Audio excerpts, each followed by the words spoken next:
안녕하세요. 엄민호 목사입니다.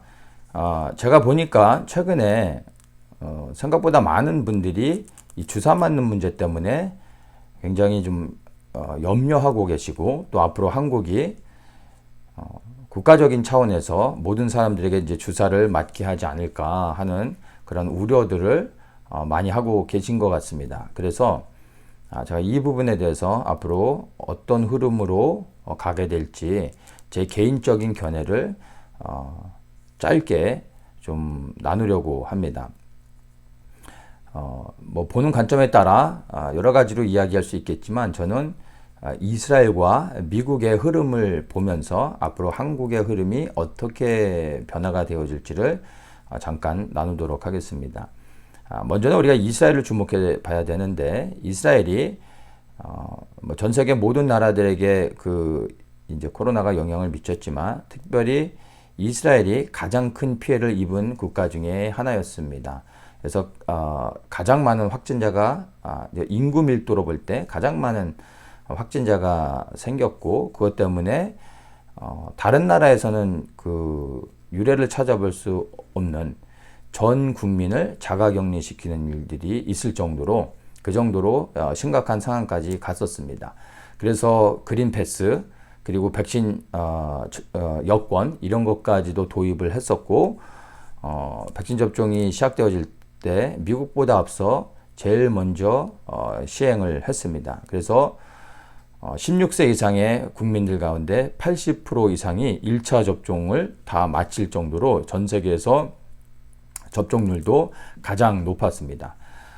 그래서 지금 이스라엘을 보면은 벌써 그 제재를 풀은 지 좀 됐습니다. 그래서 외부에서 활동할 때는 마스크를 벗고 다녀도 되고, 실내에서 제재도 예전에 비해서 많이 완화되어져서 예전보다는 훨씬 좀 생활하기에 수월해지고 있고, 그리고 그린패스나 백신 여권 제도 이런 것들을 이제 다 해지를 시켰습니다. 예전에는 백신을 받은 사람들에 한해서 국민들이 해외를 국가가 허락하는 이제 나라들을 갈 수 있었는데, 이제 이런 것들을 다 지금 해제시켜가고 있는 상황입니다. 이스라엘의 상황이 지금 그렇고요. 이제 미국도 지금 이스라엘과 비슷한 흐름 안에서 가고 있습니다. 어제부터 캘리포니아에서는 외부 활동을 할 때 이제는 마스크를 벗어도 됩니다. 실내에서는 아직도 마스크를 써야 되는데, 뭐 실내에서 제지하는 것도 예전에 비해서는 굉장히 많이 완화되어졌고, 그리고 또 이제 규제들도 계속해서 풀어져 가고 있는 상태입니다.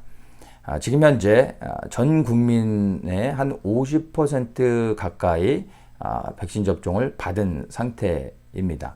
그래서 백신 접종을 통해 확진자들이 급격하게 감소하고 있기 때문에 이제는 제재를 완화한다라고 말을 하면서, 이제 앞으로는 코로나 검사도 줄여나갈 것이다라고 이렇게 이제 발표를 했습니다. 근데 여기에 우리가 주목을 해야 됩니다.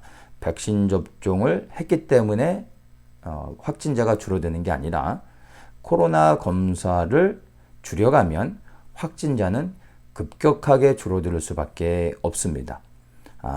그래서 앞으로 미국에서는 확진자가 점점점 줄어들게 될 겁니다. 그런데 여러분 이거를 아셔야 됩니다.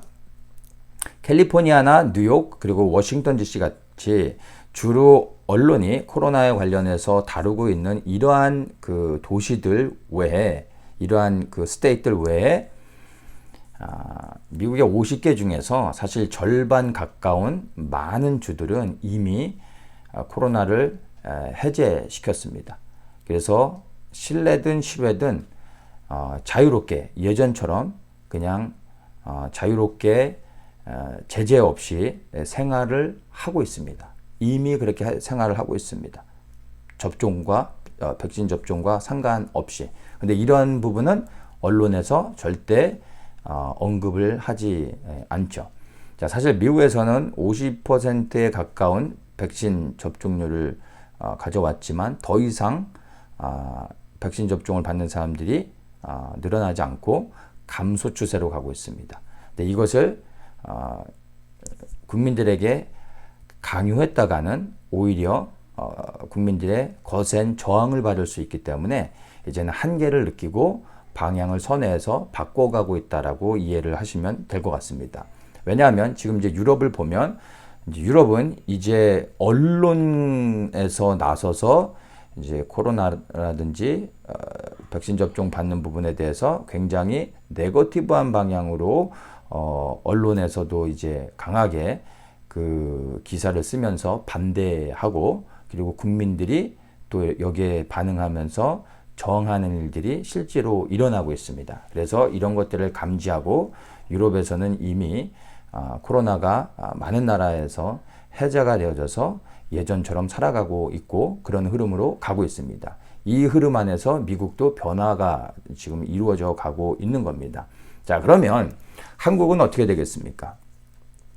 미국이 하는 대로 그대로 따라가는 게 한국입니다. 그러면 이 코로나 문제, 또 접종받는 문제도 앞으로 이러한 흐름 안에서 바뀌어갈 가능성이 많습니다. 문제는 이제 시기이죠. 어느 시기에 이것이 바뀌어지느냐. 제가 볼 때는 이제 가을 정도쯤 되면은 이제 변화들이 눈에 보여지게 있을 것 같고 올 안에는 이제는 좀 마스크 벗고 자유롭게 생활할 수 있는 그런 상황이 오지 않을까 그렇게 생각을 합니다. 그래서 주사를 맞지 않고 계신 분들 강제로 모든 국민에게 주사를 맞게 하는 일이 있지 않을까 염려하고 계신데 제가 볼 때는 그렇지 않습니다. 이런 걸로 인해 염려할 필요는 없을 것 같습니다. 어떤 분들은 뭐 줄 서서 주사를 맞았다 하더라고요. 그 이유가 빨리 주사 맞고 마스크 벗고 여기저기 그동안 놀러 다니지 못했던 곳을 이제 다니려고 주사를 맞고 친구들과 이제 뭐 스케줄 잡고 그런다는 이야기를 제가 들었습니다. 앞으로 뭐 어찌됐든 마스크를 벗는 일들이 머지않아 오게 될 것 같습니다. 그러면 우리 믿는 그리스도인들은 무엇에 초점을 맞춰야 되겠습니까? 예전처럼 살기 좋은 세상이 온다. 그리고 편안하게 살 수 있다. 그래서 그동안 이 자유롭게 움직이지 못했는데 이제 마음껏 실컷 여기저기 다녀야 되겠다라고 믿지 않는 사람들처럼 그렇게 기대하거나 또 그런 방향으로 이 생각을 잡아서는 안 되겠죠. 히브리서 10장 24절에서 이렇게 말합니다. 서로 돌아보아 사랑과 선행을 격려하며 모이기를 패하는 어떤 사람들의 습관과 같이 하지 말고 오직 권하여 그날이 가까움을 볼수록 더욱 그리하자. 여러분, 우리 믿는 그리스도인들이 이 마지막 시대 가운데 마스크를 벗고 자유롭게 생활할 수 있을 때가 오게 되면 우리가 무엇에 집중해야 되겠습니까? 함께 모여 여기저기 놀러 다니는 것이 아니라 더욱더 모이기에 힘써야 할 것입니다. 그동안 여러 가지 이유 때문에 모여서 함께 기도하는 것들이 법적으로 금지가 됐었습니다. 이제 자유롭게 되어진다면 우리 깨어있는 그리스도인들이 무엇에 집중해야 되겠습니까? 모여야 하는 것입니다. 모여 함께 기도해야 되는 것입니다. 무엇을 위해 기도해야 되겠습니까? 이 땅에 임할 하나님의 나라를 위하여, 이 땅에 하나님의 뜻이 이루어지길 위하여 우리가 함께 모여 연합하여 더욱더 기도에 힘써야 될 것입니다. 그러한 날들이 이제 곧 오게 될 것인데 여러분 기대하시면서 그날을 기다리시고 지금 눈에 보여지는 그러한 일들로 인해서 염려하지 마시고 제가 개인적으로 볼 때는 곧 있으면 마스크를 벗고 예전과 같은 삶으로 돌아갈 수 있을 거라 생각을 합니다. 그때 여러분 우리의 초점을 더욱더 그리스도께 두며 모여 함께 기도하며 하나님의 나라를 구하는 우리 성도님들 되시기를 예수님의 이름으로 축복합니다. 힘내십시오.